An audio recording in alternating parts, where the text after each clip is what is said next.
Welcome. Thanks for being here and joining us for another episode of The Nonprofit Show. We're thrilled to have you back for another Monday, or as I've been referring to it as Mon-yay, because Friday gets all the fun and Monday kind of gets the womp womp.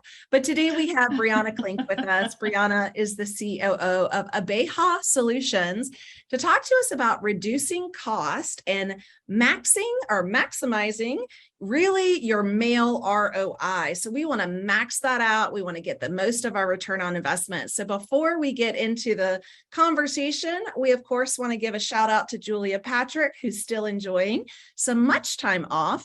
Julia is the CEO of the American Nonprofit Academy. I'm Jarrett Ransom, your nonprofit nerd, CEO of the Raven Group. Honored to serve alongside Julia as the co-host of The Nonprofit. This week, we celebrate our 600th episode. So for those of you that have been joining us and you've heard us talk about it, 600, we are almost there. So we are so very proud to have our presenting sponsors support us each and every day. So let me give a verbal shout out to those sponsors. That would be Bloomerang, American Nonprofit Academy, Fundraising Academy with the National University, Nonprofit Nerd, Your Part-Time Controller, Staffing Boutique, and the Nonprofit Thought Leader. These companies literally have been with us, many from the very beginning, but they allow us to have these unscripted, casual conversations with our guests. If you missed any of our episodes or you are going to love what Brianna shares, I have a feeling you will, you could replay us anywhere that you stream your entertainment. So we're also on Roku, YouTube, Amazon Fire TV, Vimeo, and podcasts. So if you're a podcast listener, go ahead and queue us up wherever you stream your podcast. So I've put you on the pedestal, Brianna. I've said how amazing and smart you are. I truly believe it. We also have your business partner, Laura Ingalls, joining us in a couple of weeks later this month. But I just want to say welcome and thanks for being here. Thank you for having me. It's delightful. Tell us a little bit about Abeja, and I'm so proud that I've learned how to properly pronounce the name, but I haven't always, right? So tell us a little bit about how it's formed. Yes, so Abeja means bee, the bumblebees in Spanish. And we really hope to be the worker bees for your nonprofit, specifically around direct mail. We found that it was really difficult for small to medium nonprofits who were doing their mail in-house. They can't afford a full service agency. And so we're really that middle ground to be some short-term, help to get one or two appeals out the door, or, a longer relationship where we manage the donor communications. So very important. And so today's conversation is really about, maxing that ROI. We want to get the highest return on investment. But first of all, before we dive into the deep end, I have to ask, like the elephant in the room, is direct mail still alive and well, or is it just scaling down now that technology has almost taken over the world? Direct mail is still one of the most successful tactics for raising money. Online giving, according to Blackbaud, is only 12% of total giving. Wow. 12%, right? And I know we all love to talk about millennials, but the people that have money to give to your organization are boomers, and they are set to give 6.6 trillion with a T dollars in the next 20 years. And you know what they like? They like getting things in the mail. The other fan, you can just fan it all out. Yeah, that I didn't practice that at all. I really didn't. I'm an improviser, so if I get on the comedy circuit, I'm sorry. I can't help it. But mail has a sticking power. I have a pile of mail on my dining room table right now. I'm sure someone might feel the same way. Like it keeps moving around the house. You bring it in the door and then you're like, oh, I'll deal with it later. And then you sort it. It has a staying power. So it gets in front of donors quite a lot. And in fact, we've talked to tons of clients where they get a response device from something 18 months prior. from a year prior, right? So it sticks around, unlike the fleeting moments of text messages and email, right? Like you don't see it, it's gone. Well, So- I'm glad to know you too have a pile. Mine is currently on my kitchen island, and Yeah. that's where it's been sitting, but probably because it moved from my dining room table onto that kitchen island. So that wasn't the first spot. It was next to the front door, and now it's on the dining room table. yeah, it takes its way around. So before we dive deeper, again, I just want to share Brianna's contact information for Abeja Solutions.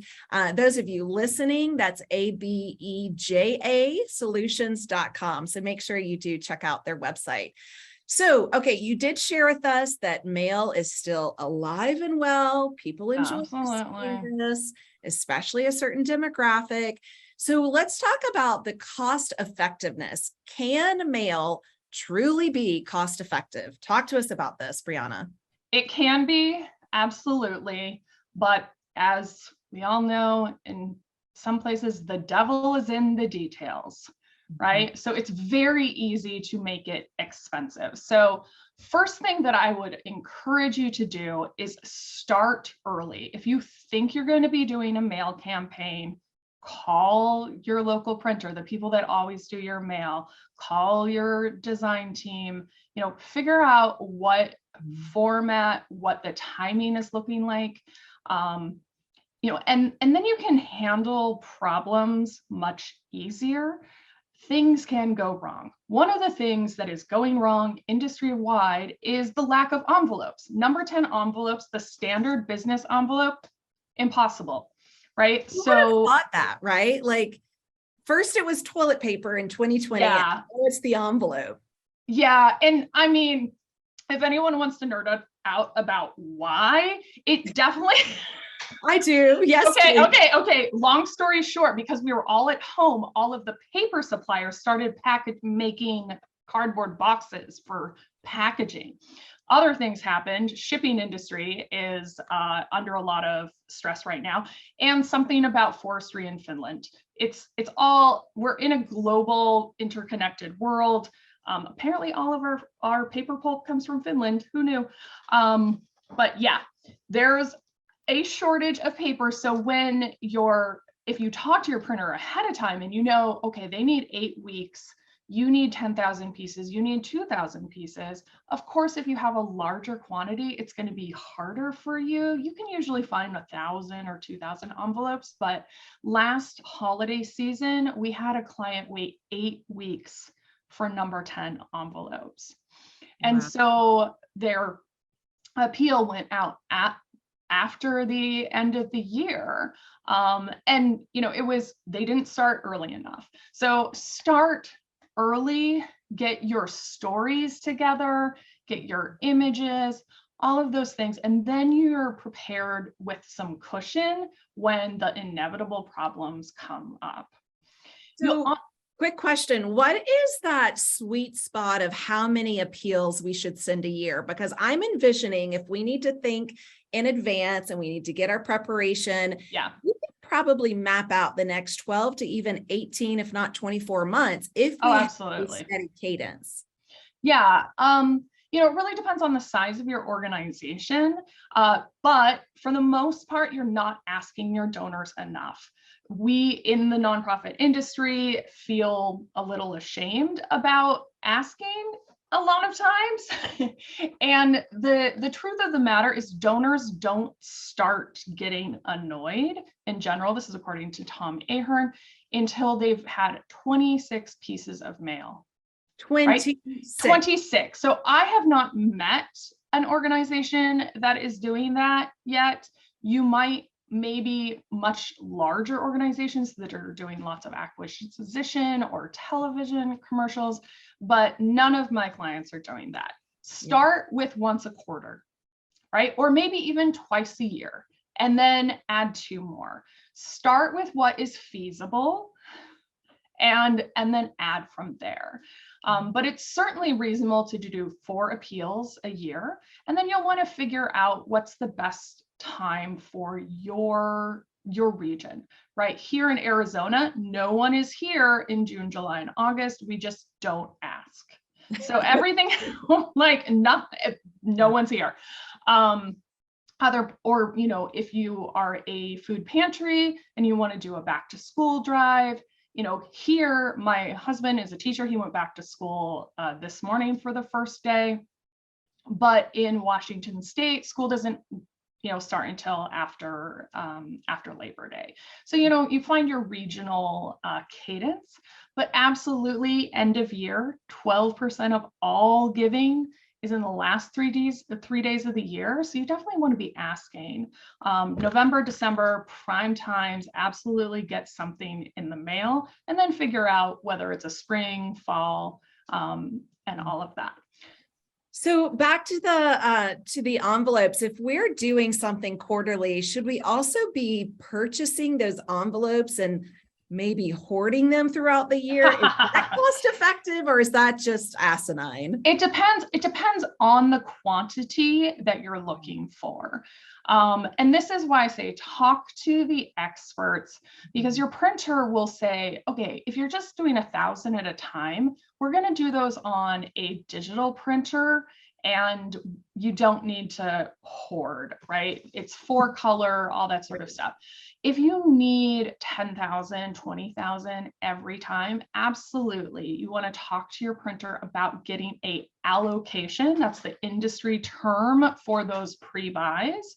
And then you want to discuss whether it makes sense to have envelopes converted on demand, or if you want to go with, like, let me just pull a sample. This organization has a large volume appeal that goes out. And so they converted their envelope to actually only 2 colors, right? It's grayscale and red. But for their smaller appeals, they use their full color logo, because this is done on a digital printer and this is offset. And, you know, but you don't need to become an expert in direct mail. Just ask the questions. Like, I have 1,000 pieces. What's the cheapest, most convenient way to do this? You know, your printers can help you. Your Abeja can help you, your design agency, but you definitely want someone who knows printing and all of the technical things and how to save money there. So you just went to a super nerdy USPS, was it a conference, a training? Tell us about this, because you're sharing with us not only how mail can truly be cost effective, but you're going to share with us now more ways, or hacks as we have here, for saving money. So what did you learn? And first of all, where did you go? Talk to us about this. Like, what was offered? So mail is a huge business, and USPS annually has a postal forum. This year it happened to be in Phoenix, so it was super convenient for me. And people that send mail, you know, printers, packagers, marketers were there. So I got to nerd out and I became a mail design professional. But here's the thing, and this is why I say talk to the experts, because I'm not knocking USPS. I love them. They're great. They're fantastic. But the retail employees that at your just standard office may not be able to help you with the technical business mail knowledge that you might need for bulk mailings. Because if you go to a business entry mail unit, they're going to look at, they have all of these tools. Oh my God. Yeah, I mean, these, like, how big the barcode is, how far from the edge a barcode is, how thick a piece is. There are rules on how much flex an envelope should have. So you don't need to be as nerdy as I am. Are you sure? Because it's pretty effective. I really like the nerdiness that's oozing. It's so much fun. I know, like, but no one else. I bored my family to tears. Yeah, once I got this. But you know, a well-qualified printer will have a mail design professional on their staff.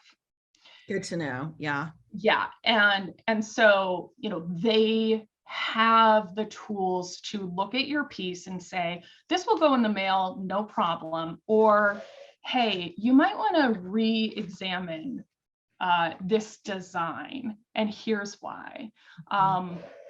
Common errors, square pieces cost more in postage. And if you're over an ounce, you're going to pay extra in postage, right? You either have to put a oversized, non-machinable surcharge. And this is someone who didn't pay attention to the flex problem, or you end up paying too much for your mailing. First class stamps are 60 cents now. This letter cost $1.20 to send. And it could have been cheaper if this person actually calculated, like with a US Postal employee or using the resources on USPS.com, and they could have put a first class stamp and probably some smaller stamps, like these 1, 10 cent, 3 cent stuff. But for the most part, you want to think about your whole package. How much does it weigh? And the paper that you use.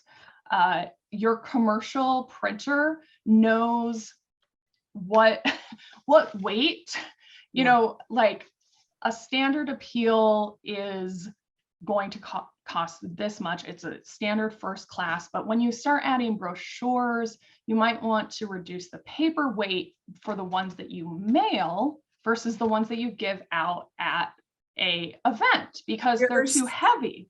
So many variables. I would have never thought as one of the cost-effective, tips to save money would be to print on multiple size or weight paper, right? Just what you said.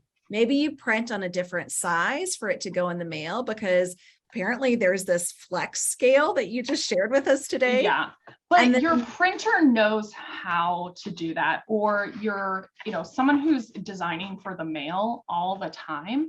And digital, my brother works in digital, and like things that work really well on digital may not translate to a print run. I have some invitations here. Like contrast is a big thing.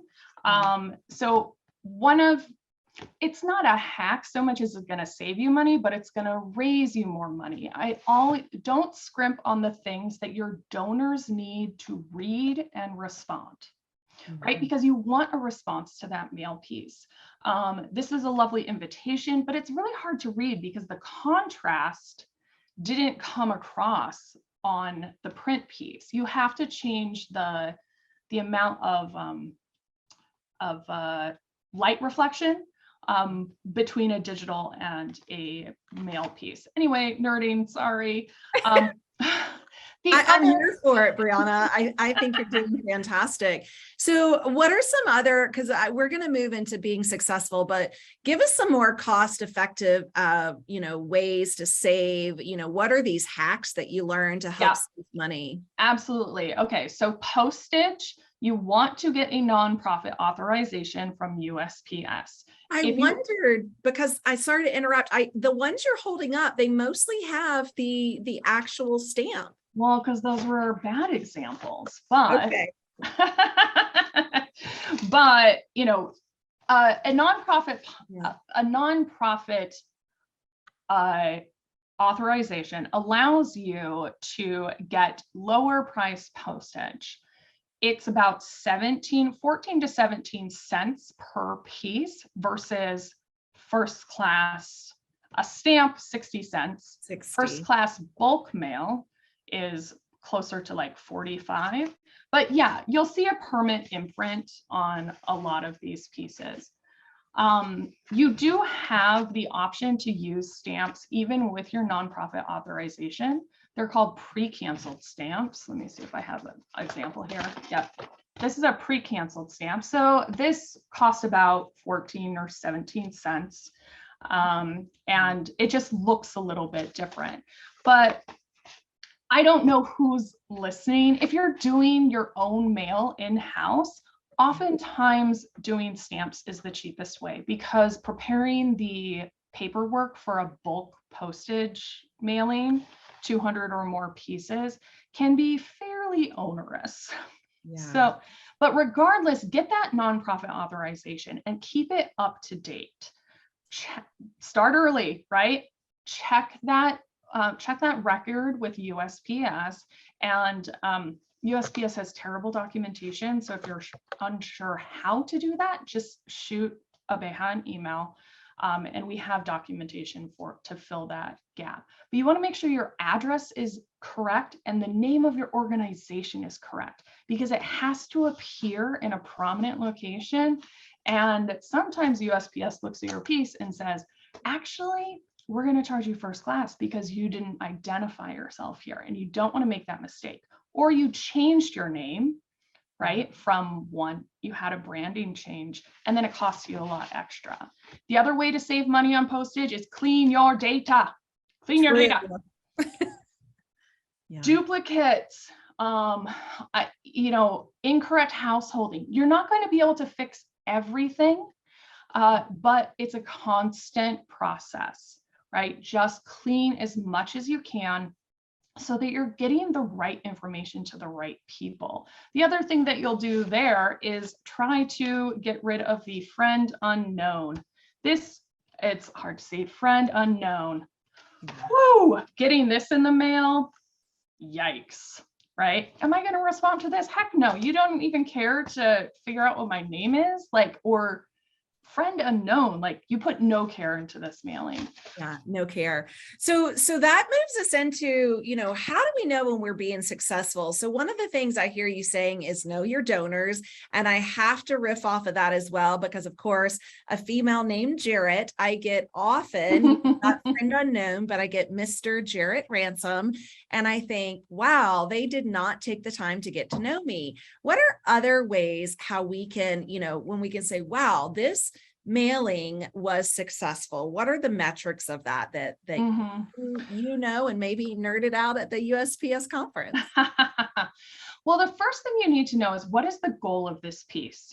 Is it a renewal piece? You're just trying to get donors that gave last year to renew their gift. Is it a recapture campaign for deeply lapsed folks? Are you trying to upgrade folks into monthly donors or things like that? There are lots of different goals that you can be going after. And then the metrics that you use, of course, those numbers are going to be different based on your goals. But what I recommend people take a look at is first the overall response rate. Industry average for a warm mailing list, so people that have been solicited on an ongoing basis, is about 6 to 9%, depending on whether you're looking at Blackbaud's data or fundraising effectiveness project. So 6 to 9%. Are you reaching that goal? Are you increasing that? Right? You definitely want to have that as the baseline. And then you can break up that response rate specific to your goal. What was the renewal rate for current donors? What was the recapture rate? What was the acquisition rate of new donors, right? A lot of people have people on their email address list they haven't given, but they're getting your newsletter. How can we acquire those folks? Is that one of your goals? Mm-hmm. The other thing you want to look at is of course, your gross and your net. What did you make from the appeal? What did you net from it? Paper and postage cost money. Right. And then add you it can all in there. Yeah. And then you can calculate your return on investment. And then I also recommend the cost to raise $1. And you can calculate that through that gross net information too. And then you can start comparing your campaigns over time, right? I can't tell you what good looks like for your organization. If you've been, radio silent for a long time, you probably aren't going to get the high response rates for at least a year. But you have to start stewarding your people. The more you communicate, it's very counterintuitive. The more you communicate, the more your donors respond. And the more recent the gift, the more likely they are to give again. right? It's fascinating. So you said that earlier in the show, 26 touches was what Tom Ahern had shared. When donors start to notice that you're being slightly annoying, right? Yeah. Like that's when we get tons of mail, right? I'm not counting the number of times that Habitat for Humanity, sent me an appeal. I just get appeals, right? And I like reading the stories. And yeah, according to Tom Ahern, when you get past 26 asks in a year, that's when people start noticing. Your organization may be different, right? Abeja is very data focused. We start with industry data. If you don't have your own, solid stats, and then move to setting baselines with your organizations and then adjusting from there. Your mileage may vary, absolutely.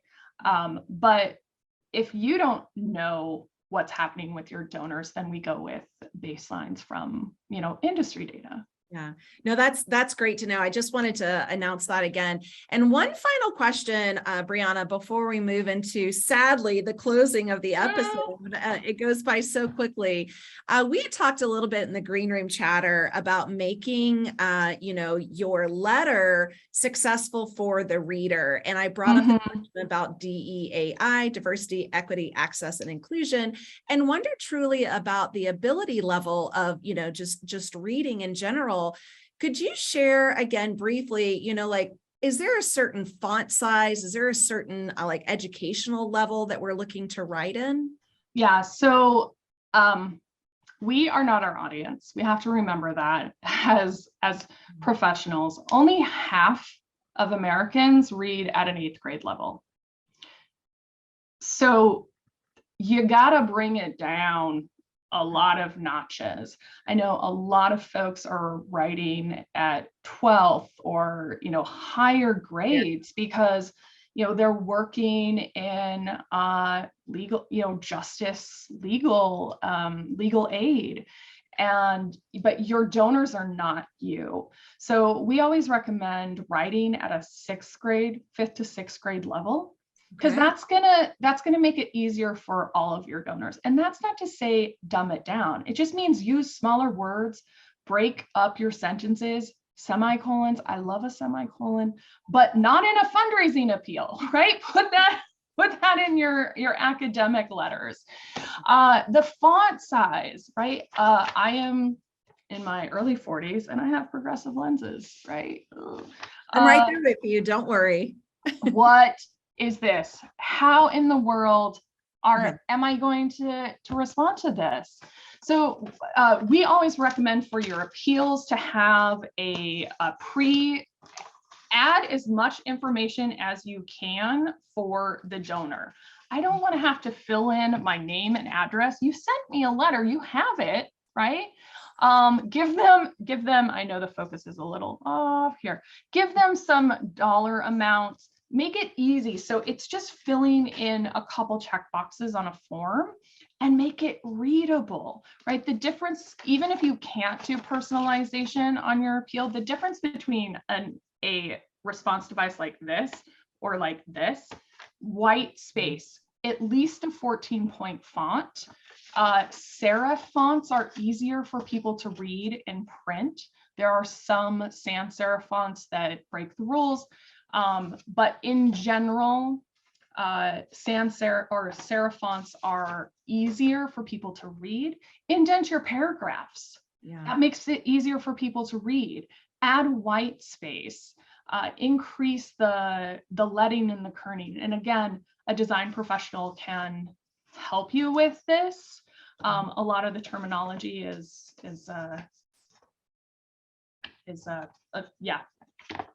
kerning, right? But like this is big text. You can't read it from here, but you can see, oh, there's some space.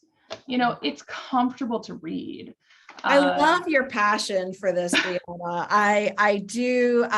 For those of you, Brianna has said, contact an expert, and she very rarely said contact Abeja. So I'm going to give a shout out for Abeja. Brianna Clink, COO with Abeja Solutions. Those of you listening. Thank you. Of course, that's Abeja Solutions.com. And again, Abeja means bee, like a bumblebee, in Spanish. So thank you for doing that. And also we have your business partner, Laura Ingalls, on in a couple of weeks talking more about donor pages. So I just love anytime Julie and I get the opportunity to nerd out. And that's exactly what you did today. So of course, you showed up and on this Monday, and I'm so glad that you did, Brianna. I also want to give a verbal shout out to our amazing presenting sponsors that allow these conversations like the one we just had with Brianna. So thank you so very much to Bloomerang, American Nonprofit Academy, Fundraising Academy with the National University, Nonprofit Nerd, Your Part-Time Controller, Staffing Boutique, and the Nonprofit Thought Leader. These companies stay with us each and every day to bring these super nerdy and relevant conversations to our viewers and our listeners. So thank you for joining us, Brianna. Thank you for having me. Yes, thank you so much. And to all of our viewers and listeners that joined us, the time goes by so very quickly, but I do want to remind you to please stay well so you can continue to do well. Have a fantastic day, and I'll see you all back here tomorrow.